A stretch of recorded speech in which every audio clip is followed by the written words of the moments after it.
Donc la matérialisation de cette ambition présidentielle, le quotidien des Maliens aujourd'hui, c'est la vie chère et la flambée des prix déjà. Est-ce que vous avez une solution avant même la matérialisation de cette candidature, éventuelle candidature? Oui, dans ma vision, j'ai effectivement un projet pour que les Maliens puissent dépasser, puissent faire face, puissent trouver des solutions à tous ces problèmes-là, notamment le problème de la vie chère.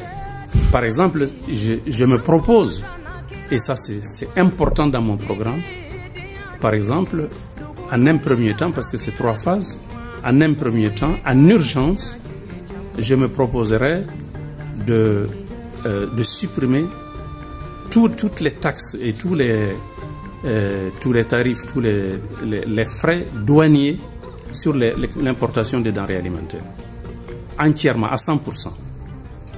Ça, c'est une première phase. Deuxièmement, si le prix n'arrive pas à baisser, n'arrive pas à être au niveau des plus démunis, l'État doit véritablement penser à subventionner les denrées alimentaires. C'est ce que l'État fait déjà. Mais sans impact. Oui. Non, mais l'État, il y a d'abord les frais de douane. L'État renonce à des taxes justement pour... Il y a les frais. Il y a des exonérations, effectivement. Il y a les exonérations, mais ce n'est pas à 100%, à ce que je sache. Donc, quand il y a déjà des taxes qui sont prélevées sur les denrées alimentaires... Et les manques à gagner en termes de recettes, où est-ce que vous allez les prendre? Je vais vous dire d'abord les 3 phases. Donc, premièrement, il faut exonérer à 100% toutes les denrées alimentaires, les denrées de première nécessité, pour que ça soit accessible aux gens les plus démunis. Oui. Deuxièmement, il y a la subvention également qu'il faut apporter, c'est-à-dire c'est l'apport de l'État, pour davantage diminuer les prix. Deuxième chose, il faut œuvrer à ce que nous puissions atteindre un niveau d'autosuffisance alimentaire dans notre pays. Nous avons la possibilité de le faire. Nous avons les 2 plus grands fleuves de l'Afrique de l'Ouest qui coulent chez nous et qui va se jeter dans la mer sans que nous puissions l'utiliser à bon escient.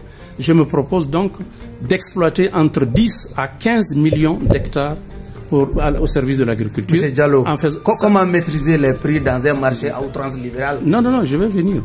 Donc, maintenant, en 3e étape, il faut que le Mali soit une puissance d'exportation dans le domaine agricole. Une puissance d'exportation à l'international, même pas sur le plan régional. Et le Mali peut le faire, Inch'Allah. Quelle stratégie pour maîtriser les prix? Maintenant, c'est la préoccupation principale des Maliens. Si j'ai les choses en main, oui, eh bien, je vais créer des richesses. Le Mali n'a pas besoin d'aide. Dans mon programme, nous allons nous passer de l'aide d'où qu'elle vienne, parce que nous avons les moyens de le faire. Le Mali a des réserves potentielles que je peux évaluer entre 1,5 à 2 trillions. Je dis ce terme, c'est un terme anglo-saxon, mais je l'utilise.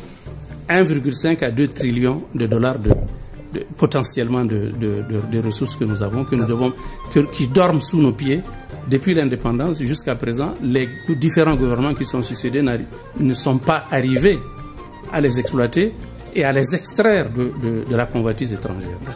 Dans ma politique, je dois le faire. Donc il faut miser sur le secteur minier qui va financer l'agriculture et qui va financer évidemment l'industrie après.